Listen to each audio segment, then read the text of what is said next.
Welcome to CBC Windsor News at 6. I'm Meg Roberts. Thanks so much for spending part of your evening with us tonight. Unifor is heading into the final weekend of its negotiations with Stellantis. We have the latest as the strike deadline looms. Plus, it's been 5 days since a handful of hospitals in southwestern Ontario were hit with a cyber attack. Still, with limited information, the company says an update should come next week. And we take you inside one of Windsor's scariest Halloween spots the week before the spooky day. Negotiations between Stellantis and Unifor are in a crucial stage. It's the only deal with the Detroit 3 automakers that still has to be hammered out. And what comes out of this agreement will shape the future of the auto industry here in Windsor. CBC's Chris Ensing has more. With just days before a strike deadline, Windsor auto workers are preparing for all outcomes. We don't go into bargaining wanting to go on strike, but we are definitely willing to take a stand if we need to make sure we get what we deserve. Unifor has already secured what it calls historic agreements with two of the Detroit 3, a deal with General Motors giving workers a 20 to 25% raise that came after a 12-hour strike. Auto workers in Windsor turned down Unifor's tentative deal with Ford, saying that it didn't do enough when it came to pension increases. But the deal went through anyway, narrowly approved by just over half of the overall membership. These negotiations with Stellantis have an eye on the future. Unifor says they want more details on what vehicles will be made at the plant in Brampton and clarity on what's next for the operations in Windsor. One of the major differences with the potential strike at Stellantis is that right now they're not actually building any vehicles at the Windsor assembly plant. It's going through a retooling process so that when it reopens, it will be ready to build different vehicles on different platforms. They haven't confirmed what that product will be. This strike, if it were to occur, would shut down that retooling process. Unifor would pull their members out of the plant, and it's expected that other contractors that have been hired will stop doing work as well. There's 4,500 members at the plant, the largest chunk of the Stellantis workforce in Canada. Members told union leadership they were not impressed with the Ford deal, but folks at the union hall today are hopeful. I'm always optimistic, you know. What it comes down to is the leadership team that's up there knows what we want. They know they have a strong idea of what we're willing to accept. So if they come back with something, I have a strong feeling that it will be accepted. There's one more key piece Unifor wants from this agreement, the ability to unionize the 2,500 jobs coming to Nexstar Energy, Windsor's new battery plant. Anytime that we can get a plant or whatever it is coming in unionized is huge because, again, going back to fairness of wage and working conditions and all that, when it comes to myself specifically, you know, it doesn't affect me, but it may affect my friends, my family in other ways. Unifor has set the strike deadline for Sunday at 11:59. Chris Ensing, CBC News, Windsor. A criminal investigation is ongoing as hospitals continue to deal with a cyber attack. It's now been 5 days since hospitals in Windsor, Essex, Chatham, Kent, and Sarnia have been offline, having to cancel some patient appointments and work without electronic patient records or email. The CBC's Jennifer LaGrassa has the latest. Please note, the hospital is currently experiencing a regional digital systems outage. This is the message that patients are met with when they call Blue Water Health in Sarnia. It's been 5 days since a cyber attack has disrupted care, and there's been little information about when this will be resolved or whether patient data has been compromised. People say that it's frustrating. It's just very disheartening that there's another delay. The cyber attack is affecting Joan Murchison in Sarnia. Her daughter Stephanie has been waiting more than a year to see a specialist for issues related to a digestive problem. This week, she was supposed to get a referral to a clinic in Hamilton, but her doctor tells her that without access to her medical records, her referral can't be filled. And you lose faith and trust in the system. I wonder how much it's going to set them back later. And in the ultimate end, the patients are going to suffer. A news release from Transform, the IT service provider for the hospitals, says that they are working around the clock to restore systems. They say they are using the support of third-party cybersecurity experts and hope to have updates in the coming week. They also note that there is an ongoing criminal investigation. OPP has confirmed that they are investigating, but has not made any further comments. 5 days is a long time in any industry, especially in healthcare, to have your systems compromised. And so that suggests that the problem is extensive, and the remedy or solution may not be a quick fix of simply restoring some backup drives. Chai says as much as this is on Transform to recover from this, it's also on the provincial government to take privacy seriously and ensure that hospitals are protected. We have to put the patients at the front of our concerns here. It's not just personal data that's impacted, but it's actually people's lives and health at risk. In an email, the Ontario Nurses Association says this is a difficult time for Windsor Regional Hospital and that they've brought in additional staff and managers to prevent backups. They say there's no evidence that treatments and medications have been delayed. But some patients have reached out to CBC News saying that they're still in limbo. Some have had radiation treatments pushed. Others are unsure when scheduled scans are going to be rebooked. CBC News has reached out to the Ministry of Health for the second time, asking whether an investigation will be done into Transform, but it has yet to respond. Jennifer Lagrassa, CBC News, Windsor.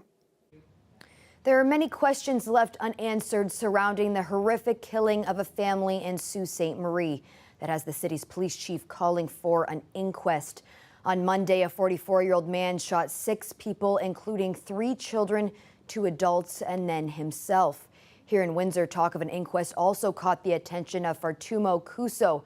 Her daughter, Zara Boulay, was killed 4 months ago. Her estranged husband is facing murder charges in the case, which is still before the courts. Windsor Morning's Amy Dodge spoke with Kuso about the idea of an inquest.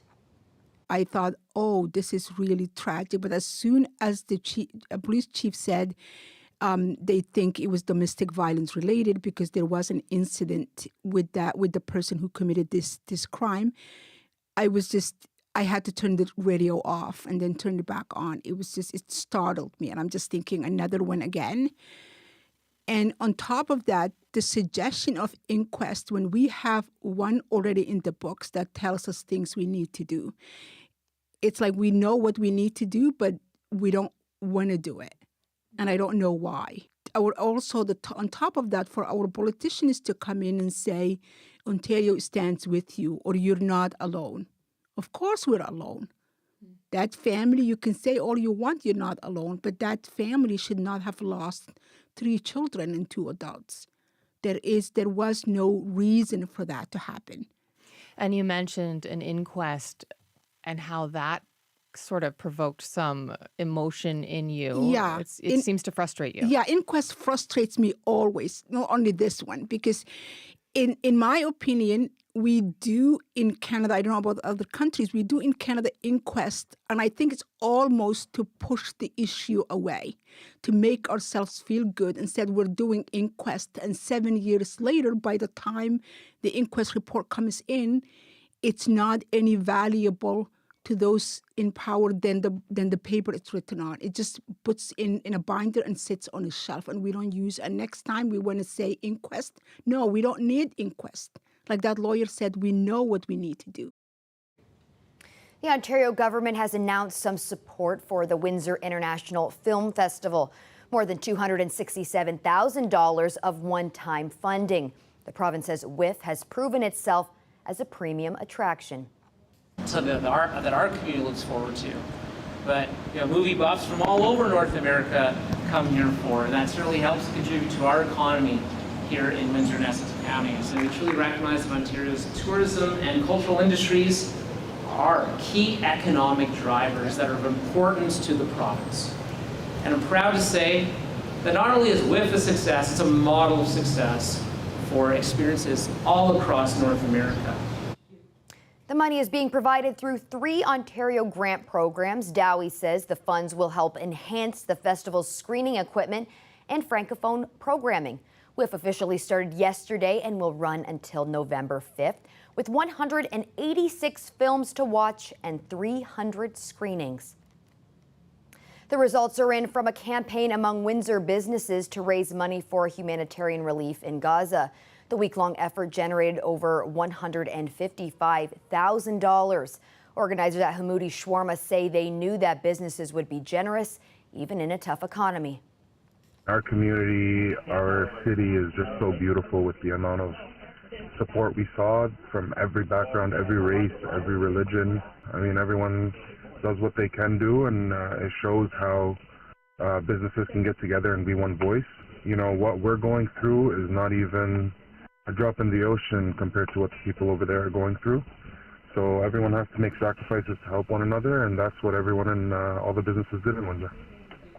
The campaign encouraged local stores, salons, and restaurants to donate an entire day's worth of profits. A personal donation from the owners of Hamoudi Shawarma increased the total to $200,000. The money has been directed to a number of relief organizations. Although campaign flyers were in the same color as the Palestinian flag, organizers say the campaign was non-political. Law students at the University of Windsor got to meet judges of the province's highest court today, which included the chance to chat with the highest justice of Ontario. More than 200 students participated in a two-day event. It was meant to celebrate reopening of Windsor's law school building. It reopened after undergoing $38 million in renovations. We spoke with one aspiring lawyer who's been in the social services industry in Vancouver for several years. Today is fantastic. It's such an honor to have all of the judges from the Ontario Court of Appeal here to welcome the new building, to open the new building with us as a group. They haven't been here since I believe 2011, so it's a really special time. And they're really here for us to get to engage with them and to learn from them and to interact with them. It's an experience that is very rare and not many law students get to have, so it's a really special time. It's interesting that all of the judges are here because I would really like to be a clerk. I'd like to go and clerk in some of the courts. I'll be applying for the trial level and the appellate levels here in Ontario and back in BC as well. I've been working with several of my friends here at Windsor Law, and we've actually created the Harm Reduction Project. It's a project really to increase the knowledge and the capacity of harm reduction skills and principles for Windsor Law students, staff, faculty. So we really want to build the knowledge of what harm reduction is, how can it be applied, generally speaking in the community, but also within a law practice, as lawyers, as future leaders. A lot of these folks who come to Windsor Law are eventually going to be CEOs, they're going to be executive directors, they'll be on boards, they might be in politics, and they'll most likely be judges as well. So having a really good foundational knowledge of harm reduction and how it can so positively impact the members of our community, we believe to be very, very important. It's that time of year when everyone is getting their spook on, and there's no better place to do that than the Windsor Scarehouse. It's a haunted attraction that has been scaring people for 16 years. Well, I've never been through a spook house before and decided to give it a go. I talked in Josiah Sinanen with the Afternoon Drive team and our brave videographer Mike to join. And this is a warning to anyone watching with small children. There are some spine-chilling, blood-curdling shots in this next piece. Take a look. Oh, okay, let's do this. Oh my gosh, no, I don't know. My heart is racing. I hate that. This whole thing started as a goof. I own nightclubs, I own restaurants, and we were gonna lose a nightclub. So then we shut it down, and then we were just gonna hand the keys over to the bank, because what else do you do? But in the meantime, we said, you know what, we got an opportunity, let's try this. And we did it, and we lost our shirts doing it.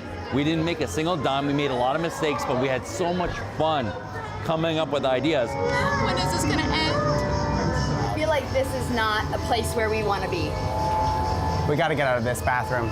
Halloween is turned into an industry that is on the verge of Christmas. There's conventions for haunted house industry. We're walking around the same convention floor as Disney World or Cedar Point over there, like major theme parks. It's a $1 billion industry, and we're just looking for a little tiny piece of that. Can I have an eyeball? We have eyeballs right there, $189 a lap. Perfect. Perfect. Have a nice night. Wow, I don't know if that's a deal. I think it's a deal. How was it? Terrifying.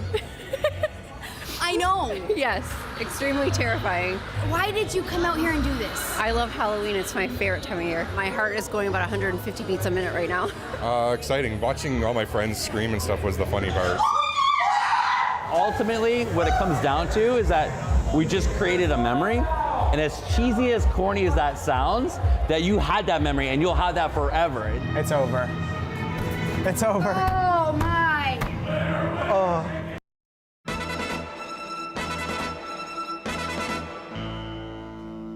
This week in 1998, an iconic Detroit department store came down to the ground.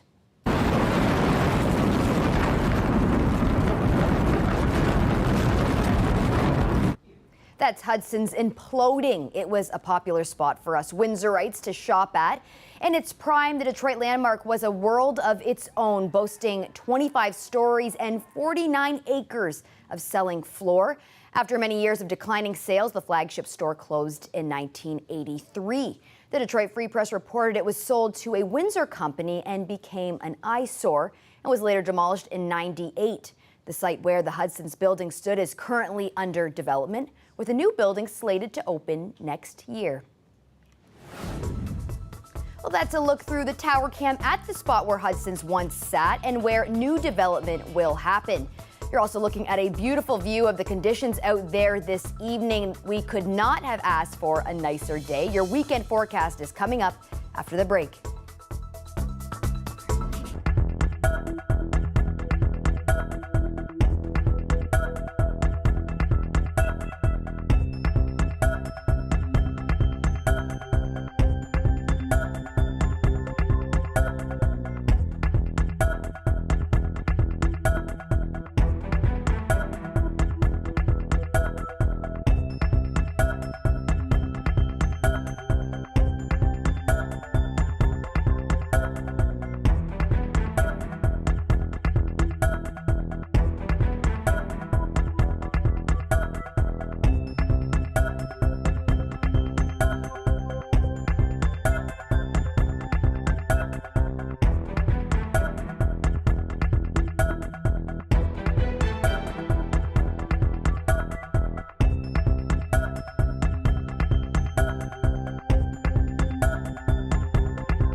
are joined now by Matt Hamill. He's with the Weather Network. Matt, I can proudly say on October 27th, I am wearing shorts. And I'm no meteorologist, but I would love to imagine we are breaking some kind of record today. Well, not only was Windsor the warmest temperature in the country today, Meg, at 24.1 degrees, that's also the warmest October 27th day ever recorded for the city at 24.1 degrees. So we did it. Pretty impressive stuff, yeah.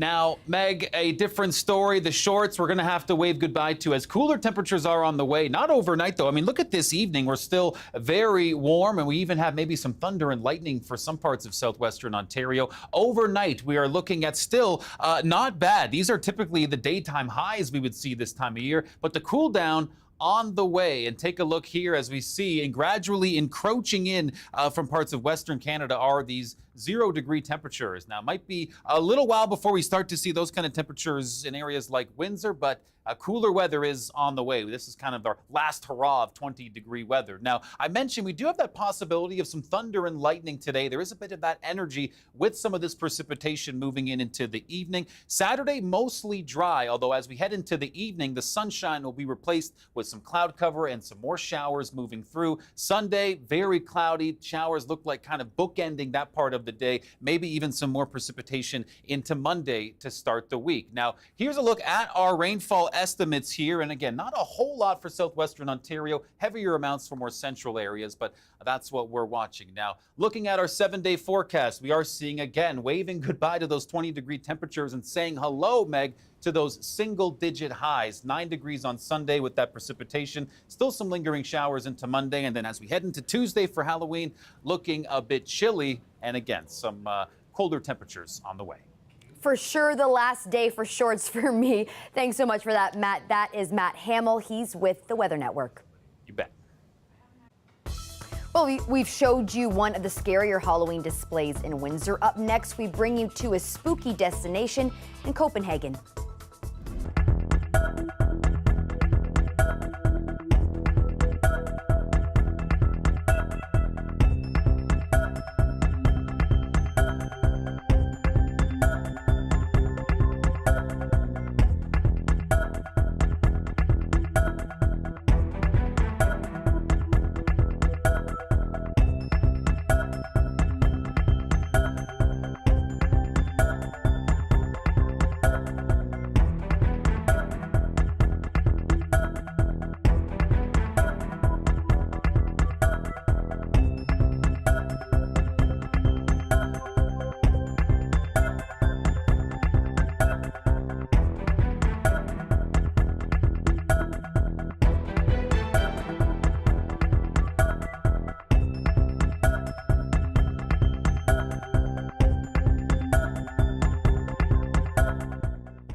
In Maine today, authorities are continuing efforts to find a U.S. Army reservist accused of shooting 18 people to death on Wednesday. They're searching through hundreds of acres of family-owned properties and even sending dive teams into a river. I think that every minute that this goes on, we're more and more concerned, because what's the next thing that's going to happen? And we understand that. And that's why we're working 24/7 to bring this individual to justice and to try to bring some closure and overall safety to our communities. So yes, we feel that just as much as the community member does or any of us. Schools and businesses in and around the city of Lewiston are closed and residents are staying in their homes. State officials have lifted the shelter-in-place order, but they are urging residents to remain vigilant. The search for the suspect, Robert Card, started after a gunman opened fire at 2 locations, a restaurant and a bowling alley. According to the Associated Press, 2 law enforcement officials say a suicide note was found in Card's home. A fifth estate investigation has found that genealogical records and historical research contradict Buffy St. Marie's claims that she is a Cree woman from Saskatchewan. For decades, the celebrated singer-songwriter has said she is a Cree woman born in Saskatchewan. But as Jeff Leo reports, some of her own family members are now casting doubt on that claim. Buffy St. Marie is considered one of North America's most famous Indigenous people. She started her career way back in the 1960s as a folk singer in New York City, playing alongside the likes of Bob Dylan, Leonard Cohen, Joni Mitchell. And her songs became anthems for both war protesters and also for advocates of Indigenous rights. Now, claims about her ancestry, they've shifted over the years from Algonquin and Mi'kmaq early on in her career, eventually claims that she was Cree. She's also said that she was born on the Piapot First Nation, which is just north of Regina in Saskatchewan, in the early 1940s. And then, her story goes, she was adopted as an infant by an American couple, Albert and Winifred Santa Maria, and they raised her in Massachusetts. And finally, her story says that in her early 20s, she was reunited with her Piapot relatives and adopted into the Piapot family. Now, I spoke with her niece, Heidi St. Marie, and she says that story is an elaborate fabrication. She says, in fact, Buffy St. Marie is of Italian and English ancestry and was born in Stoneham, Massachusetts. I mean, she's clearly born in the United States. She's clearly not Indigenous or Native American. She wasn't born in Canada. Now, CBC's investigation actually uncovered Buffy St. Marie's birth certificate, and it confirms that she was born February 20th, 1941, in Stoneham, Massachusetts. We've asked her for an interview about this, but she's declined our request. In a letter, her lawyer suggested that this birth certificate may not, in fact, be real. The lawyer also says that at no point has Buffy misrepresented her ancestry or any details about herself. Jeff Leo, CBC News, Toronto. The Fifth Estate's investigation, Making an Icon, streams on YouTube tonight at CBC TV at 9 p.m. and on CBC Gem. Copenhagen's famed Tivoli Gardens has been transformed into the ultimate Halloween display. Visitors are greeted by eerie orange lighting as they enter the 175-year-old park. Spooky decorations include 20,000 cackling pumpkins, and if that's not enough, there are witches, ghosts, and shadows of bats projected onto the park's roller coaster. The Scary House is a big hit among the young and old. It took more than 20 gardeners and workers to put this display together.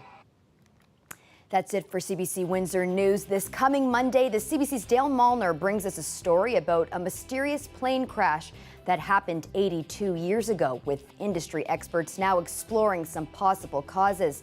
Don't forget, for news anytime, you can go to our website at cbc.ca/Windsor. You can also download the CBC News app for stories that matter most to you. Thanks so much for tuning in. Looking forward to seeing you back here next week.